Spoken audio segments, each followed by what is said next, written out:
This is an interview with Stan Hom. Stan is a 3D character animator who's worked on games like Star Wars The Force Unleashed, Mafia 3, which is how I know him, and the Callisto Protocol. He's also a martial artist and a Hong Kong film nerd, so he and I get along really well. We talk about motion capture, character animation, movement, and violence. I think it all started with Jackie Chan's Dragon Lord. I was 4 or 5 years old at that time, and my mom took me to see that. And I still remember that to this day when he did that little the football game. He was climbing the pyramid to get the golden football. That was a big inspiration for me, and that's when I first saw him, and I got me excited. So he was pumping out movies like every 2 or years, right? And I always wanted to see Jackie Chan. That's when my mom always took me to see Jackie along with Yun Biu and Hong Gambo, those guys, and I was always following that trio. So yeah, just from there on, and I'd come home as a kid, got my Star Wars action figures and reenacted a lot of scenes with the. They didn't have the joints back. They weren't like GI Joes. They didn't have the joints back then, but I was reenacting scenes when I was a kid. So that it kind of started there. Is there anything about how how they did their action that stuck out to you? And those are three very different guys, by the way. But Yeah, what could you point to that really stuck out with their action style that you liked? man, Jackie could. He was like the founder of parkour, right? And I always found he always know how to use the environments, always. And I found that kind of thing fascinating, things I never thought of. So yeah, yeah, it just that always stuck with me. He was always creative with that. Not so much Yun Biu. Yun Biu was more how do you say he's more intricate with his moves. He's very precise. Hong Gambo was always the big guy that can do flips. That's how I remembered him. He was I don't know where that guy gets his stamina. Yeah, you really felt like sort of the prodigy in terms of a performer. Mhm. Um, Almost like a Jet Li, but a southern style of Jet Li almost. Yeah, yeah, yeah. Did you do any martial arts growing up as a kid? Nope. I did not. I started quite late. I started boxing when I was 30. So yeah, it was quite late. In fact, my 20s, I was that was my years of not no athleticism in my 20s because I was all about focusing on breaking in the industry and making a name for myself as an animator. How did you start as an animator? Flip books? What was it? I'm 16 years old. I got a hold of a piece of software called I think it was the Disney animation kit, and I was drawing on a mouse with that. So that was just goofing around as when I was a kid. So my first animation job was with a startup called RealNet when I was 21. And so that was the time where I did everything. I think that's how a lot of guys started in the beginning. Back then, they did a little bit of everything: texturing, environmental modeling, animation, rigging. You did all that.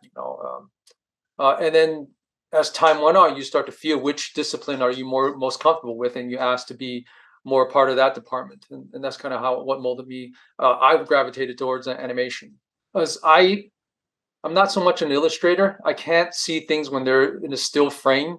I understand things when they're more in movement. Yeah, so you're much more of a character animator. Yeah, yeah, oh, most definitely. What is your focus when you're making a character move? What's your thought process for going from point A to point B? Those silhouettes, those shapes of and those dynamic poses, those were always those keyframes to me. Those were always the key points that I always like to try to recreate, and that's what resonates with me. I mean, there's like an illustrator; they can draw out those key poses and mark them up as they see it. But I like putting them in a 3D form and seeing them in movement. And so where are those key poses? For example, if you're animating a punch, Uh-huh. where are the key poses to you when you're sort of planning that punch out from beginning to end? Yeah, that's an intuitive thing. I mean, if we're going to talk about, just for the sake of an example, a punch. There's always the anticipation, the hit point, and the recovery. Those are the key points I've seen as a formula. But just overall animation, those keyframes that comes with just experience and being intuitive to recognize what's a keyframe. Is it the case that, for example, at Disney animation studios in the 50s and 60s, right, they would Uh, they would do some keyframes and then they would pass those downstairs and somebody would fill them in. That's right. Is there I mean, was there an accepted sort of cadence to where those keyframes were in the Disney animation style that you picked up? Yeah, that's a hard one, Eric, because it's such an intuitive thing. I guess the easiest way to break it down to the way we can understand, you recognizing Hong Kong martial arts is when they hit that pose, and they strike that pose like a hit form or an anticipation, but they hold it for like a second. That's the easiest way I could describe it if you were to translate that to martial arts in cinema. And then the in between, of course, there's some kind of flourish or there's some kind of nice curve that flows in one pose after into the other. Did you play any video games growing up? Yeah, yeah. Street Fighter 2 on Super Nintendo. Yeah, actually, a very good example of recognizing keyframes, because that's a great example of them just hitting those key points. And when they hit those key points, the designers would just hold that frame so the player can feel it on that controller, and that's how it's emphasized. Um, right now, with we're into Street Fighter, is it six? The six? You'll see the same thing, but this time because it's in 3D, they'll hit the frame, but they'll have like a jiggle in that frame, you know. I played it a little bit at Comic-Con. And what I loved about the animation style is that, I mean, it's like when you hit the button, it's maybe a frame before you actually hit the pose. Yeah. But then there's a recovery animation out of the pose. And that recovery animation is very detailed and has so much life to it. Mm-hmm. I mean, when I was doing God of War, I learned that that is a move. So the movement, like you said, there's anticipation, hitbox, recovery. Mm-hmm. And then there's the beginning and end of all that too, right? Oh yeah, yeah, It's kind of like 5 pieces of a move. yeah. And now when I look at movement, it's like conjugating a verb. I look Oh, yeah. at I look at the end of a move now. It's like, how do you, like, what does the person do after the move? Are they thinking about after that pose? And they seem to have put a lot of thought into Street Fighter 6. Oh yeah, yeah, yeah.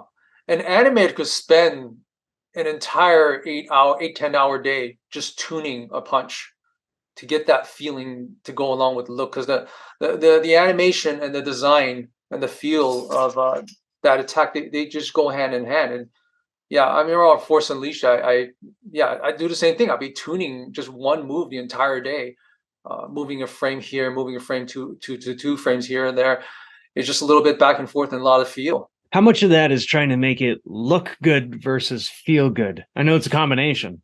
It is a combination. It's a massage process that takes a long time, and it's fun, man. That's one of my favorite parts in production, of getting that right. And once you hit it, it feels so good. It feels so good. When you're blocking out like a combat engine, for example, can you talk through that process? Like what you're trying to do, what you're looking for, what you see? So in the case of let's say a lightsaber swing, taking that same basic formula, you got the idle, you got the anticipation, the hit frame, recovery, and back to idle. You take out the bookends of the idle, you got those three key moments: anticipation, hit frame, and the recovery. And then the in the Maya, or whatever animation package you use, is going to interpolate linearly. So you'll go from anticipation, hit. So this is very linear. It'll go through a recovery and then back to idle. Export that basic movement out with the 3D package, just interpolating it. That basic animation, because there's movement in arrays already in animation, that block into the engine. And of course, I'm sure other animators told you this. When you export an animation, it's never gonna look or feel like what you saw in the 3D package. It's got compression. It's gone through a whole nother export process right into the engine. So that's another feel. So you have to see if that basic block looks like what you were feeling in the 3D package. If not, you have to massage it accordingly to see what you get in the game. So you're just gonna have to keep noodling around with those key poses and exporting it again and again and again until you get something right.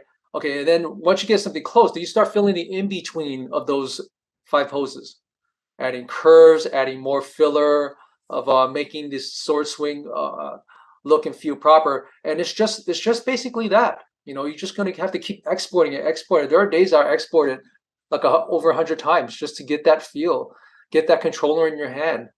Until you get to a base point where it starts to feel right, then you put in effects or your the AI opponent that you're going to be hitting. So yeah, it's just a slow, methodic process. I mean, some people might not be exciting, but to an animator, getting into that flow, it takes you a long way. Yeah, What would you say kindled your interest in doing animation? movement, dynamic movement. Um, Blur is a great example. Blur Studios. I think they're a great example of combining CG with great action, and that studio has achieved stuff that I've only dreamed of. To see such dynamic motion in animation. So a lot of that stuff I was already kind of imagining. I said, I want to see this kind of stuff in video games, video game cinematics or video game in-game real engine, real time. Aside from tinkering with the Disney animation software, what was your training in animation? I was self-taught. I did go to the Academy of Art College because I wanted to learn 3D. That was the time when Jurassic Park just came out, and so 3D was a new thing to everybody, even the instructors there. I went to school just to see if I could learn some 3D there. Um, the teachers were still learning it, so they were trying to learn it and trying to teach it to us. It wasn't worth the money, so I was mostly self-taught. That's kind of funny. It was right at the cusp of a new era, wasn't it? It was. At that time, there was like very little competition in getting into the 3D world, and I mean, I'm like you, Eric, where you just see something, you imagine something, you want it so bad, you want to get in that space, and there's a lot of unexplored areas. And that's how I kind of felt about 3D animation. Uh, yeah, yeah. Because my first game was on the PS1, and that's still, I mean, that kind of stuff is hard to look at right now, at PS1. But at the time, there's just so much potential. Which game is that? My first game was Gauntlet 3D from Atari. I remember it well. I enjoyed that game. That was a lot of fun. I look at PS1 gameplay, animation, pretty simple. Yeah. Was that due to limitations on your side, or was it just you just weren't? Total tech limitation. What I described earlier about hitting those five poses, that's all we really had. There was no in between because the compression was really crude, and we can't afford the memory for extra frames. So you animated these linear looking motions. That's pretty much what you get. And I was doing texturing too, so I can only when I textured the environment, there was these little bitmaps that were like 8 by 8 pixels. So I was pixel pushing. Right now, a lot of 3D artists they get to paint their textures. It feels almost like you are doing pixel art animation. It almost seems like the same amount of limitation. Yeah, I learned a lot back then. You learn a lot with what you use what you had, right? Yeah. What software were you using to do animation back then? It was the same thing. Maya 3D. The average attack animation was 10 to 15 frames. It was it was a frame limitation as well. So we had this big powerful package, but that's we're limited to the hardware that we're exporting it to. Was there a moment when new software, new hardware came out where you felt like you suddenly now have the freedom to animate on a new level? Not really. It was a very gradual process, right? I mean, you saw it from PlayStation 1 to PlayStation 2 and 3 and so forth. Because once we the devs get our dev kits, they have to figure out how to use it, and then they communicate that with us, to the artists, to what kind of limitations we had. So it was gradual. It's like, oh, from PlayStation 1 and the kind of engine we were using, we could only do linear type animations. By PlayStation 2, okay, we could have a little bit of more curves. You get play in here and play with it here and there. And PlayStation 3, okay, it gets more robust. We get to have longer animations. So it was a more gradual process. As I went through. So I don't remember if there was a time where things were revolutionized for animators. Was there a game that you worked on where you felt like, aha, now I'm finally animating the way I've always wanted to animate? Yeah, that's every project, right? Because you know how back then when you look at a computer graphic, you go, "Oh, that's realistic." But then that's because it's new. So when you look back right now, it's really hard to look at. Right now we're looking at uh, how games are now. They look so nice and clean and realistic. So I'm sure in another 10 years they're going to look back at what we're looking at now and say, "Wow, how did they work that way?" So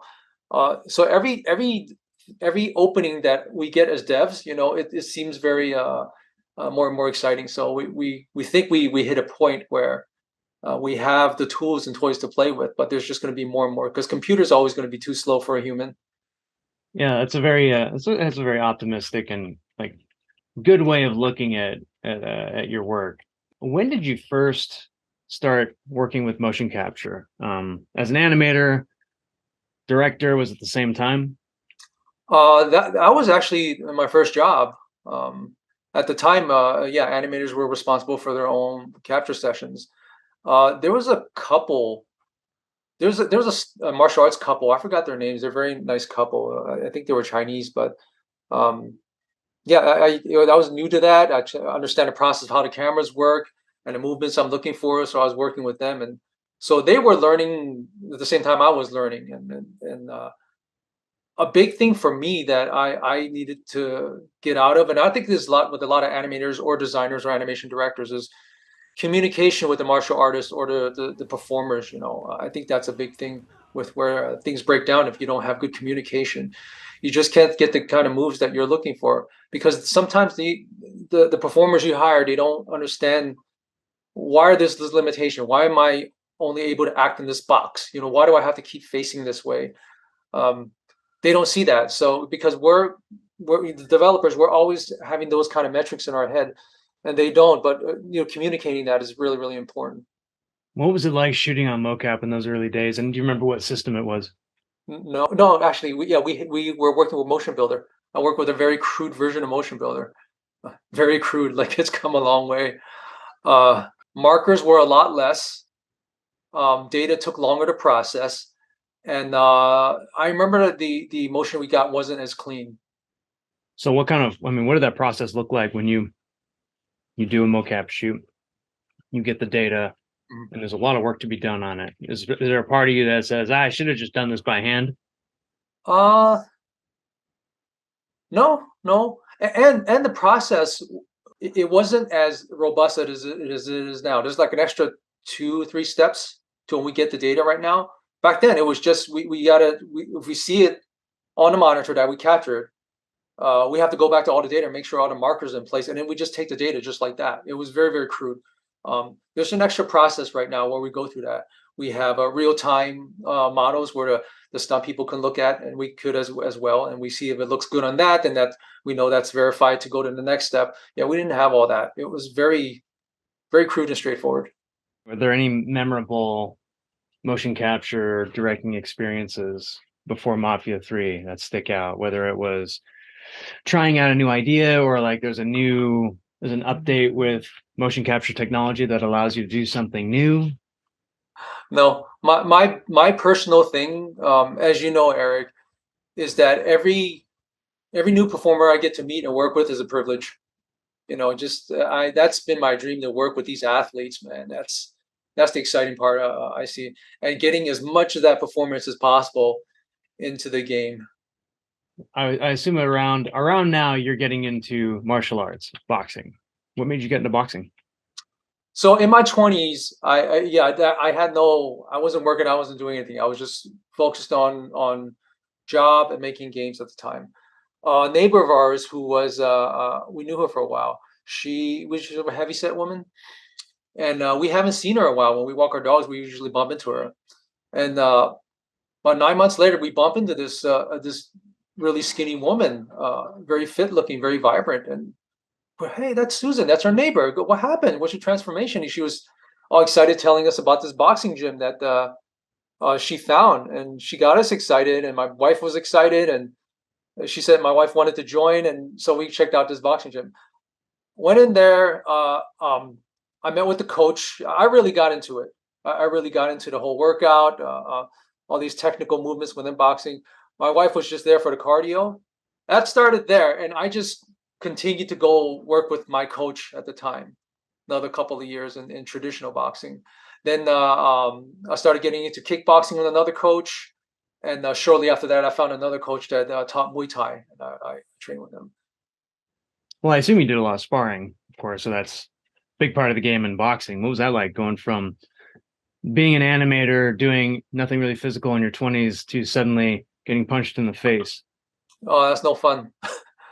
To this day, it's no fun, and I wouldn't recommend the way I was thrown in there. My first coach threw me in the ring with a bunch of guys that like to spar, and I just got knocked around a lot. And I didn't learn anything. Well, I learned what it feels like to take a hit, you know. So he just wanted me to go from 0 to 100, just because he was one of those sink or swim moments. When I'm working with another coach, he just kind of wrapped me up a little bit more slowly, just start with reps and routines. You trade blows back and forth, and then we get a little bit more freestyle and get into play. And sparring with somebody you trust is a lot of fun too. But easing into it was a better method for me to learn. Yeah. I mean, how did it affect how you animated and shot motion capture, particularly with combat? Because, you know, boxing and kickboxing are not they're not elegant arts in the traditional martial arts sense. There's no flourishes.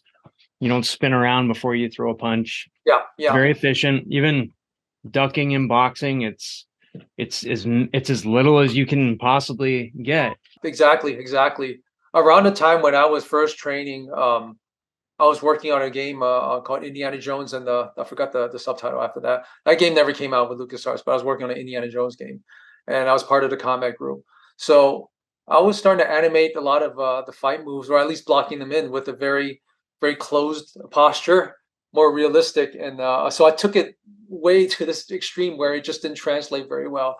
It took me a while to understand that you can't do that. You have to take a little bit of what you learn and mix it up a little, see what works, what reads back to as a silhouette, and I think that's the start of making a big mistake of recognizing that silhouettes needs to show. It's important to emphasize that. So yeah, going from one extreme and slowly coming out of that to learn to make these read better. You know. From what I know about Donnie Yen, he would take jujitsu, judo, boxing, whatever it was, Mhm. and every time he was taking these arts, what he's trying to do is he's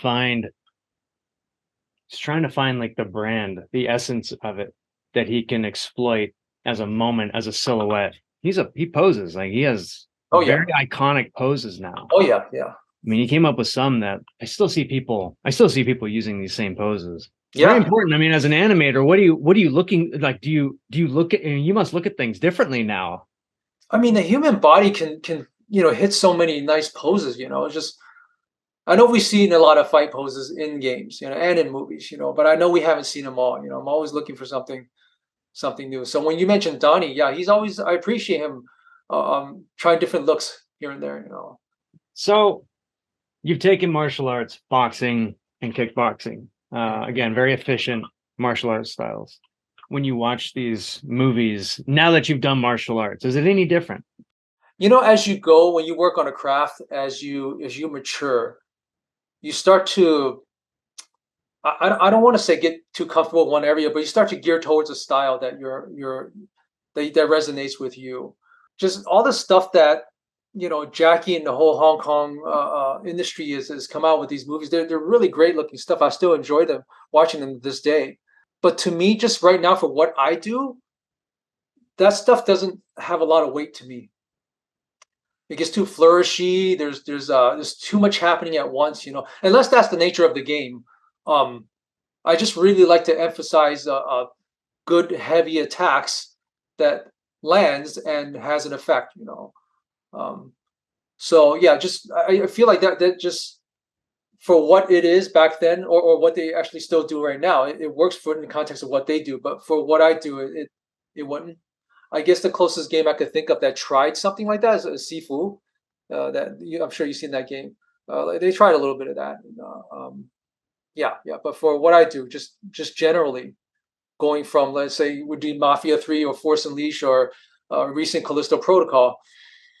Yeah, we need to really have our attacks a lot more heavy, a lot more weighty.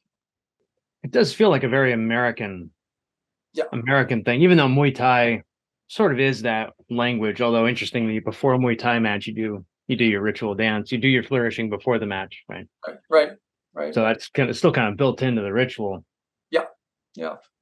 Yeah, there was that time period in the late '90s that I call the spillover, Mhm. when a bunch of Hong Kong stars and filmmakers came to the States or Australia or Canada or whatever, Mhm. right before the Hong Kong handover. Mhm. And we had all of these like very flourishy kind of action scenes in Hollywood and in video games. Like you had Jackie Chan Stuntmaster, Rise to Honor came out later on. There's a China Fat game, obviously. Yes. And it was like there was a period there. I don't know, it seemed like America really loved that stuff. Mhm. Mhm. What were you thinking when you saw these movies coming to America?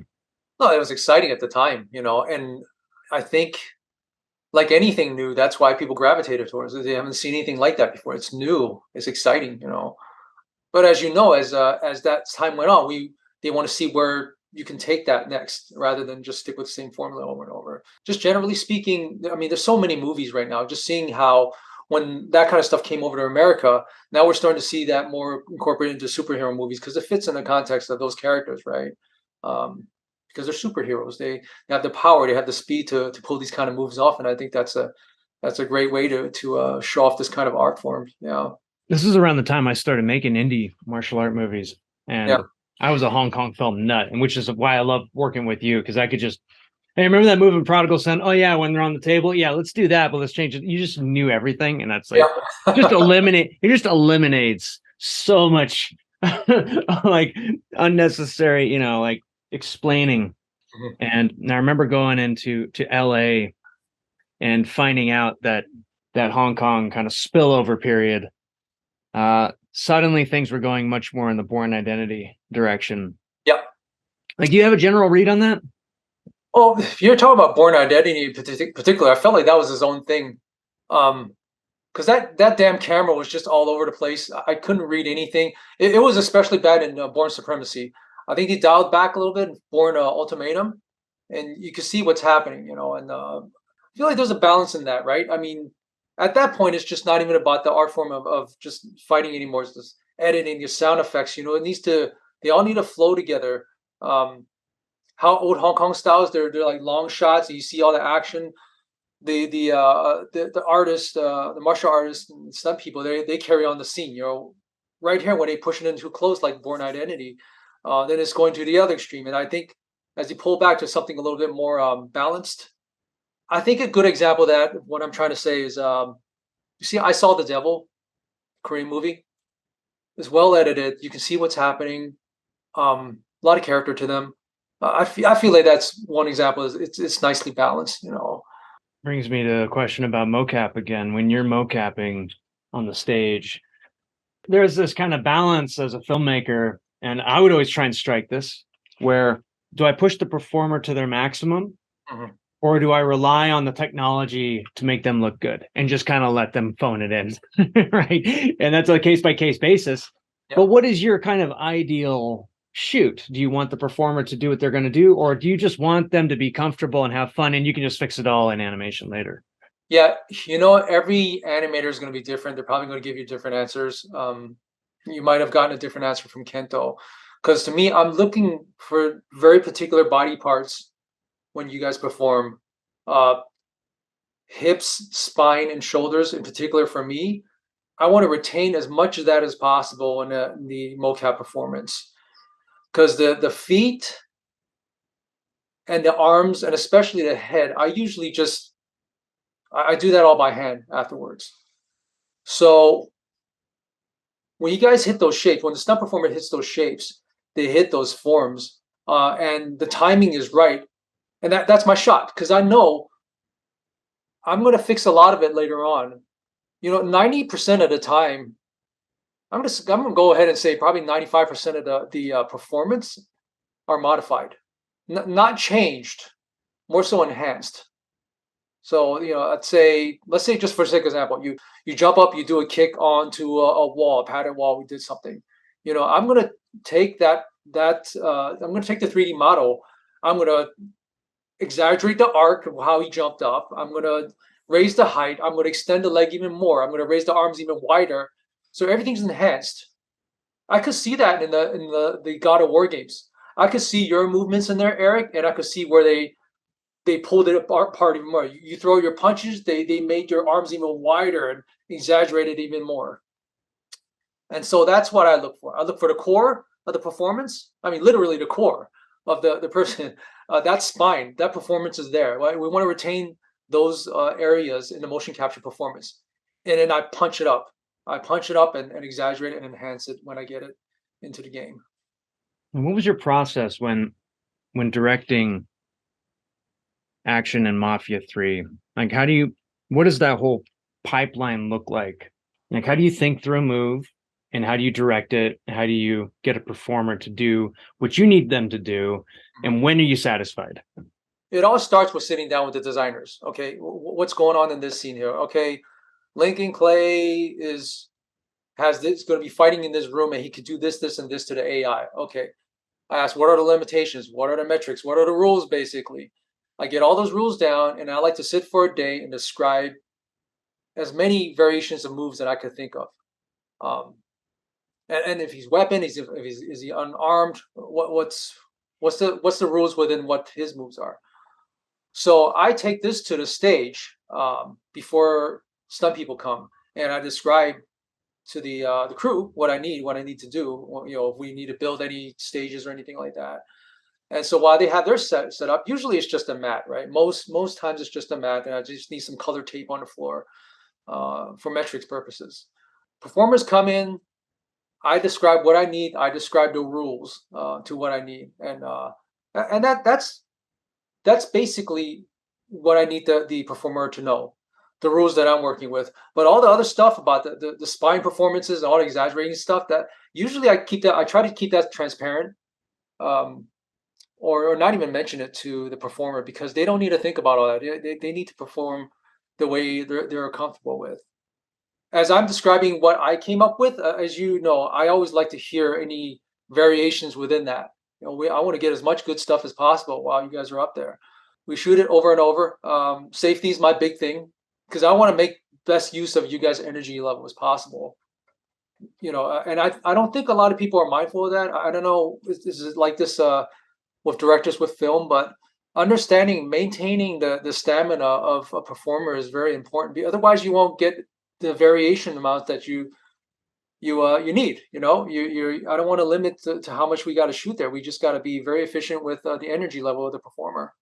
Shoot all that, goes through a process with the mocap crew, comes back to my desk, and we start the iteration process.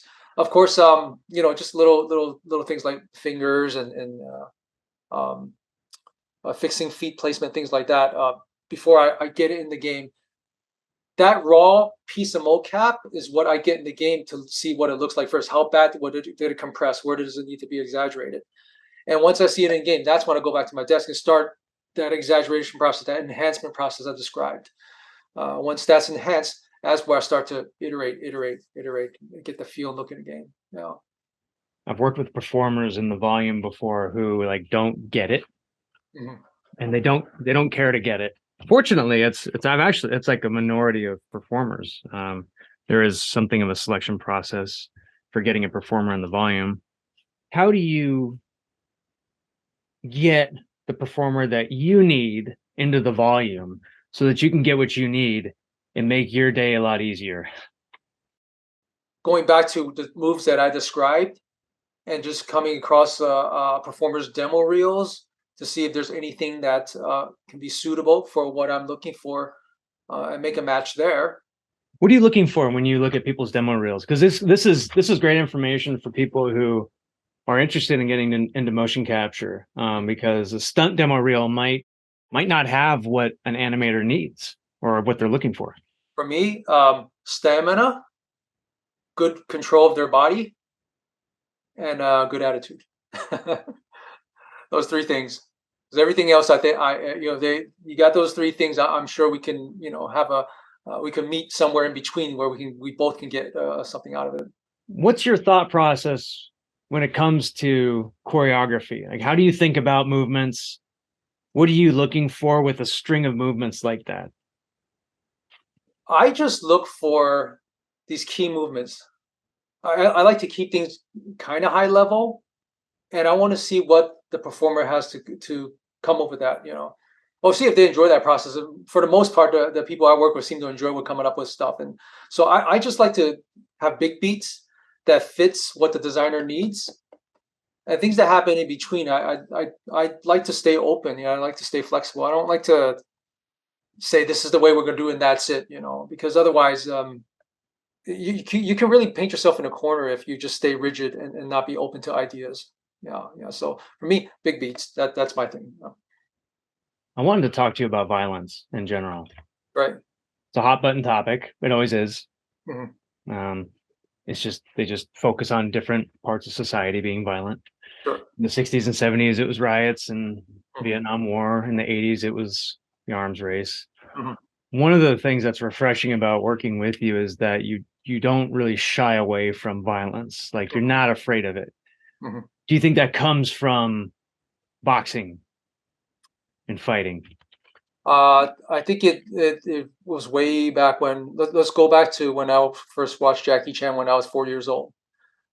So back then, we went to an old Chinatown ghetto theater. That's where I watched my Jackie Chan. Mom took me.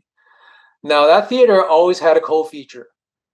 They had Jackie Chan movie, the latest, and a movie before and after that was some sick Hong Kong horror movie. It was always about serial killers or ghosts or something.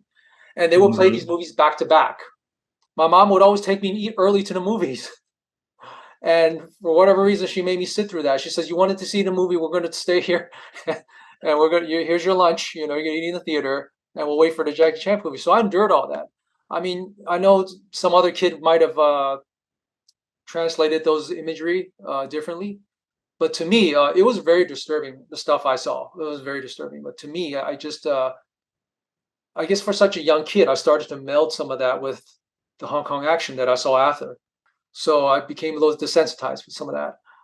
How does that play out in your action design process? And have you ever, and like sometimes do you find yourself going over the top, or maybe you're actually hitting the mark in a way that nobody else is quite hitting it? Like, The Raid, for example, came out and they just did some stuff in that movie that nobody else was quite willing to do.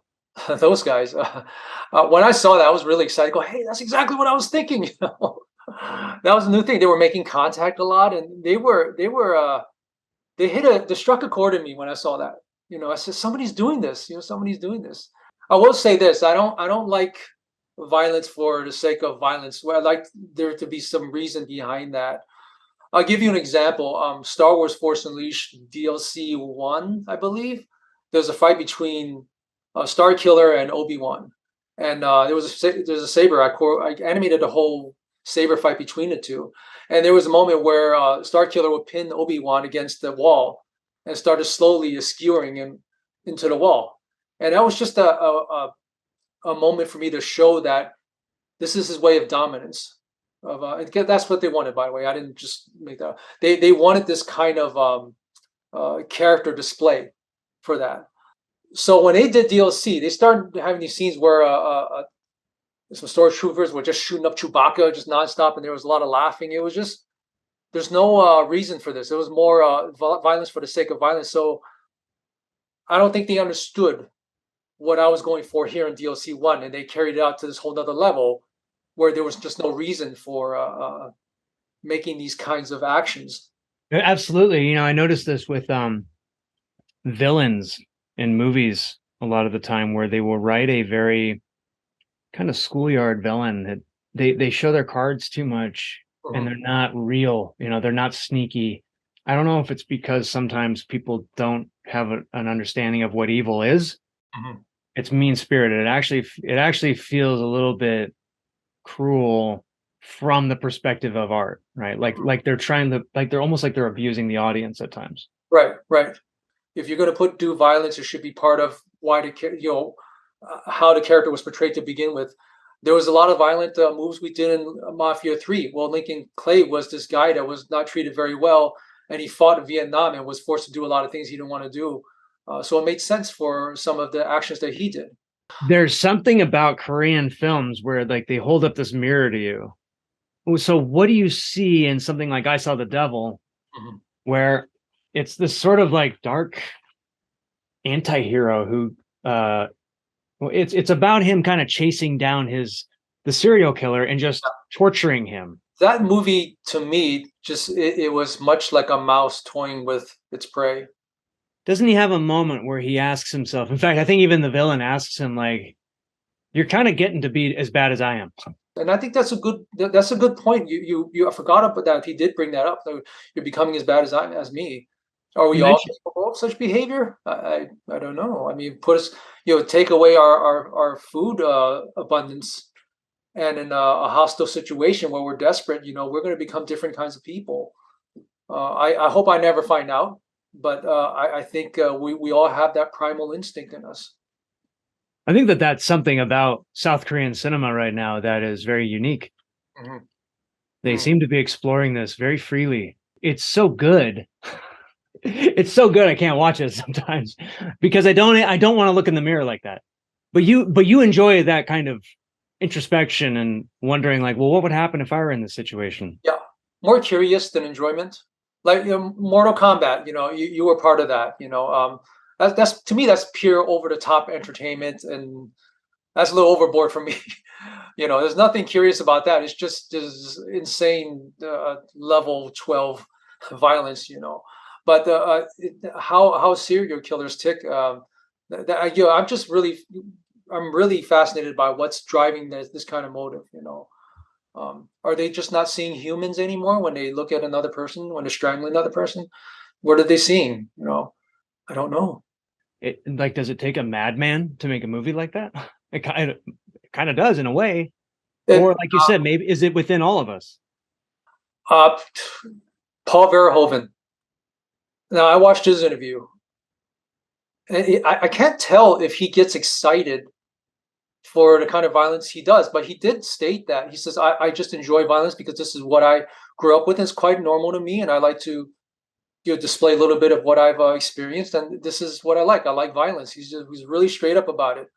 I to this day, I'm still trying to interpret what that means. Does he enjoy it in a sadistic way, or does he? Yeah, I don't know what kind of pleasure he's taking from that. But he definitely goes over the top. The villains in these movies, even though they were cheap, um, they still sort of showed a human side, Mm. which made them scary. Oh, They weren't comic book characters; they yeah. were real. And it just showed like here's a guy that went south, Mhm. and it makes you wonder like, oh, what if I go south? Yeah. I see a lot of correlation with animals hunting other animals. As much as it is hard for me to watch that sometimes. I remember Eric, a year or so ago, we previewed something where you played multiple different characters lynching one person. You remember that one? We did in LA, I believe. And that was inspiration from this footage I saw of a pack of wolves beating up on a beta, and that was really harsh stuff for me to watch. And so all these wolves just ganging up on this, and this happens in nature. So I just wonder, is that kind of stuff comes back to, is it already in us? It's just deep, just embedded deep down in us, in our subconscious. That's been the question for so long. Yeah, it's been the debate between behaviorists versus primatologists, right? And primatologists say everybody's got violence sort of, it's the Freudian idea, right? Where, well, you've just got aggression bubbling up and you got to get rid of it somehow. So let's find some avenue for it. Whereas Mhm. the behaviorists will say, well, this person wouldn't have aggression if it weren't for the fact that he lives in an aggressive society. This is the kind of stuff I like thinking about, the causes and effect. Um, which is, it comes to how I view fight scenes now. I like to look for the cause and effect. I like to see why a character is fighting, why what's driving this person to do all this, rather than just have a movie with a bunch of action scenes. It doesn't even have to be about just people. I even see Give you a recent example. The Jurassic World series is an over the top mess. These dinosaurs are angry and hungry all the time. It's not realistic. Okay. I saw the Apple dinosaur series. That was such a joy. I mean, they base all this on studies of how these animals could look like and how they could behave. And when they fight, there's a reason. There's territory, there's hunger, there's protection for their young, and it was just a kind of a slow, methodic study of why these animals act the way they act. So And I think that same way about writing movie villains, because bad guys are not going around swinging punches. Like they're methodical. yeah, And I think that also this is a very dangerous way of thinking, to think that violent people are stupid. It's extremely dangerous to think like this, because it's like when people talk about criminals, they say, "Oh, criminals are stupid." mhm, No, mhm, criminals know the law. mhm, The minute a law is passed, they all know it long before you know it. mhm, mhm, Right? Like the average person does not know the laws the way a criminal does. So the criminal knows exactly what mhm, they need to do in order to avoid the law. mhm, mhm, And if you happen to be on that path, then mhm, look out. mhm, So this is it's like there's like, I mean, I have like an anti-cynic view on human violence, where the more you can kind of understand and think like a criminal, mhm, it's kind of like take a boxing class, get hit in the head, mhm. might help you so that you can think like someone who is used to getting hit in the head. Yeah. It changes your game theory. Oh yeah, yeah, And absolutely. I think it changes also how you approach combat design as well, Oh which is yeah, yeah, yeah. Just making all these connections, that's the exciting part. if you could describe like the movement style difference between a Hong Kong punch, right, Mhm. and an American punch. Can you put your finger on that? The way I would see Asian, well, I see in this case, Hong Kong type of fight moves. There's a lot of movements.